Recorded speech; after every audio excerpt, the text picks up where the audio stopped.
안녕하세요. 법무법인 1로 군사권 총괄 변호사 백영식 변호사입니다. 군 조직에서 말 한마디가 징계로 바로 이어질 수 있다는 거 솔직히 실감 잘 안 나시죠? 그런데 정말로 그런 일이 일어났습니다. 오늘 소개해드릴 사건은 후임들에게 발언한 한마디 한마디가 갑질 행위로 인정되어 중징계까지 갈 뻔했던 군무원 사건인데요. 정말 다행히도 이 사건 법무법인 1로의 조력을 받아 징계위원회도 안 가고 사면 경고로 끝났습니다.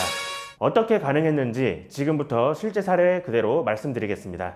사례 설명해드리기에 앞서 군인 군무원 분들에게 도움이 되는 저희 나란일로 채널 좋아요, 구독, 알림 설정 먼저 부탁드립니다. 의뢰인은 오랜 기간 군에서 근무한 군무원이었는데요. 의뢰인은 그동안의 경력을 인정받아 사령부에서 처음으로 진행되는 중요한 사업을 총괄하게 되었습니다. 중요한 사업이었던 만큼 장성급 또한 이 사업에 주목하고 있었기에 의뢰인 또한 성과 압박이 상당히 컸던 상황이었습니다. 해당 사업은 후임들과 함께 진행해 나갔는데요.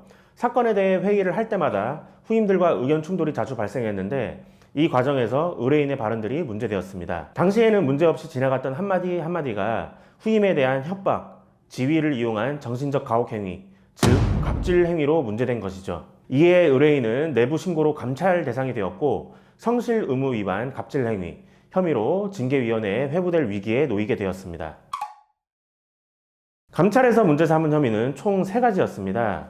첫 번째, 학명은 사형이다 라고 말했다며 협박성 발언을 했다는 점. 두 번째, 근무 평정을 가지고 압박했다는 갑질 주장. 세 번째, 휴가와 외출을 부당하게 통제했다는 혐의. 이 3가지가 전부 인정될 경우 정직 이상의 중징계가 가능한 상황이었습니다. 단순한 징계가 아닌 개인의 인생 전체가 흔들릴 수 있는 위기였죠. 의뢰인은 자신의 발언 중 일부는 인정하면서도 내가 그 정도까지 갑질을 한 건 아니다 라며 억울함을 강하게 호소하셨습니다. 그래서 저희는 의뢰인과의 심층 미팅을 통해 인정할 내용과 부인할 내용을 정리해 나가기로 하였습니다. 먼저 1번 학명 발언 관련 혐의는 발언 자체는 부정하기 어려운 상황이었습니다. 그래서 저희는 말 자체는 인정을 하되 이게 지속적인 협박이나 반복된 갑질은 아니었다.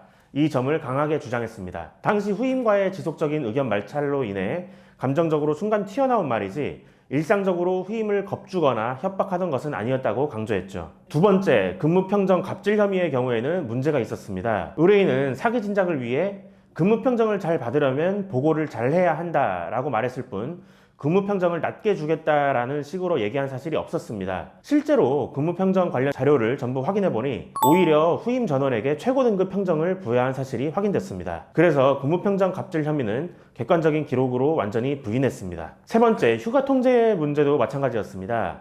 의뢰인이 후임들에게 휴가, 외박 나갈 경우 사전에 보고해라 라고 말한 사실은 있었습니다. 겉으로 보면 갑질처럼 보일 수 있었지만 의뢰인은 사업의 총책임자였던 만큼 부서장으로서 정당한 권한 행사를 하였던 것일 뿐이고 병력 관리를 위한 조치였을 뿐 부당한 통제가 아니었습니다. 그래서 이 역시 갑질이 아니라는 점을 논리적으로 정리해서 대응해 나갔습니다. 그렇다면 결과가 어떻게 나왔을까요? 감찰 조사 결과 두 번째 근무평정 갑질, 세 번째 휴가 통제 혐의에 대해서는 전부 혐의 없음 결정이 나왔고요. 첫 번째 협박 발언만 인정되어 품위 유지 의무 위반, 협박으로 사면 경고 처분만 받게 되었습니다. 정직 아닙니다. 강등 아닙니다. 징계위원회 회부도 아닙니다. 사면 경고, 인사기록상 가장 약한 수준의 조치로 사건이 끝났습니다. 만약 이 사건에서 의뢰인이 다 인정하겠습니다 라고 했다면 결과는 거의 확실하게 정직 이상의 중징계였을 겁니다. 반대로 전부 부인합니다 라고만 나갔어도 감찰 단계에서 신뢰를 잊고 상황이 더 악화됐을 가능성도 컸죠. 이 사건의 핵심은 딱 하나입니다. 감찰 단계에서 어떻게 말하느냐가 징계 결과를 완전히 바꾼다